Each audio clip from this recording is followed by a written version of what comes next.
East India company ১৬০০ সালে British সরকারের অনুমোদনে গঠিত হয়। প্রথমে তারা শুধু বাণিজ্য করার জন্য বাংলায় আসে, কিন্তু সময়ের সাথে সাথে রাজনৈতিক ক্ষমতা দখল করতে শুরু করে। ১৭৫৭ সালে পলাশীর যুদ্ধ ছিল এই পরিবর্তনের প্রধান বাঁক। নবাব সিরাজউদ্দৌলার বিরুদ্ধে ষড়যন্ত্র করে কোম্পানি নবাবকে পরাজিত করে এবং বাংলার শাসন কেন্দ্র নিজেদের দখলে নেয়। ১৭৬৫ সালে বক্সারের যুদ্ধের মাধ্যমে মুঘল সম্রাট শাহ আলম এর কাছ থেকে বাংলা, বিহার ও উড়িষ্যার দেওয়ানি লাভ করে। এর মাধ্যমে বাংলার রাজনৈতিক ও অর্থনৈতিক নিয়ন্ত্রণ কোম্পানির হাতে চলে যায়। কোম্পানি মূলত শোষণমূলক ও একনায়কতান্ত্রিক শাসন ব্যবস্থা প্রতিষ্ঠা করে। তারা জমিদারি ব্যবস্থা প্রবর্তন করে, যার ফলে জমিদাররা কৃষকদের উপর বাড়তি কর আরোপ করতে থাকে। ১৭৯৩ সালে লর্ড কর্নওয়ালিস চিরস্থায়ী বন্দোবস্ত চালু করেন, যা বাংলার কৃষকদের দুর্ভোগ আরও বাড়িয়ে তোলে। প্রশাসন পরিচালনার জন্য ১৭৭৩ সালে রেগুলেটিং অ্যাক্ট পাশ করা হয়, যা কোম্পানির শাসন ব্যবস্থাকে কিছুটা নিয়ন্ত্রণে আনে। ১৭৮৪ সালে পিটস ইন্ডিয়া অ্যাক্ট পাশ করা হয়, যার মাধ্যমে ব্রিটিশ সরকার সরাসরি কোম্পানির কার্যক্রম তদারকি করতে শুরু করে। কোম্পানি নিজস্ব সেনাবাহিনী গড়ে তোলে এবং স্থানীয় নবাব ও রাজাদের বিরুদ্ধে যুদ্ধ করে পুরো ভারতবর্ষের নিয়ন্ত্রণ নেয়।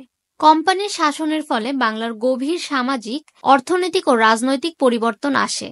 আধুনিক প্রশাসনিক কাঠামোর সূচনা হয়। ইংরেজি শিক্ষার প্রসার ঘটে, যা পরবর্তীতে বাঙালি জাতীয়তাবাদ গঠনে ভূমিকা রাখে। রেল, টেলিগ্রাফ ও ডাক ব্যবস্থার উন্নতি ঘটে। অতিরিক্ত কর ও দুর্নীতির কারণে কৃষকদের দুর্দশা চরমে পৌঁছায়। ১৭৭০ সালে বাংলায় এক ভয়াবহ দুর্ভিক্ষ দেখা দেয়, যা প্রায় ১ কোটি মানুষ মারা যায়। বাঙালি ব্যবসায়ীরা ধ্বংস হয়ে যায় এবং ব্রিটিশদের একচেটিয়া বাণিজ্য প্রতিষ্ঠিত হয়। ১৮৫৭ সালে সিপাহী বিদ্রোহ কোম্পানির বিরুদ্ধে ব্যাপক ক্ষোভ সৃষ্টি করে।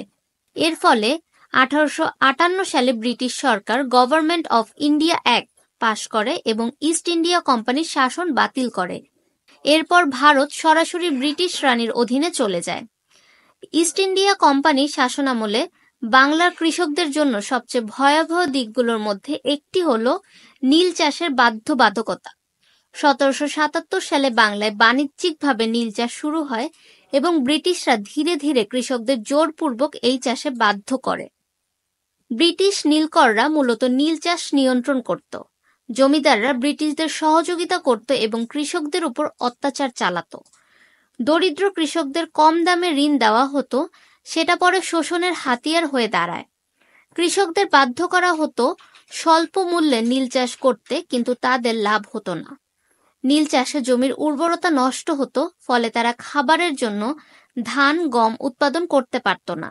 ব্রিটিশ ও জমিদারদের অত্যাচার থেকে মুক্তি পেতে অনেকে জমি ছেড়ে পালিয়ে যেত। কৃষকদের চরম শোষণের ফলে বাংলায় নীল বিদ্রোহ ঘটে। ১৮৫৯ সালে নদিয়া ও যশোর অঞ্চলে শুরু হওয়া এই বিদ্রোহ পুরো বাংলায় ছড়িয়ে পড়ে। কৃষকরা ব্রিটিশ নীলকরদের বিরুদ্ধে সংগঠিত হয়ে প্রতিরোধ গড়ে তোলে। যদিও বিদ্রোহ দমন করা হয়েছিল, তবে এটি ব্রিটিশ শাসনের বিরুদ্ধে প্রথম বৃহৎ বিদ্রোহ হিসেবে ইতিহাসে জায়গা করে নেয়। নীল চাষ ছিল ইস্ট ইন্ডিয়া কোম্পানির অন্যতম নিষ্ঠুর শোষণ প্রক্রিয়া, যা বাংলার কৃষকদের জীবন দুর্বিষহ করে তুলেছিল। এই অত্যাচারের বিরুদ্ধে কৃষকরা বিদ্রোহ করলেও ব্রিটিশরা তাদের শোষণ চালিয়ে যায়।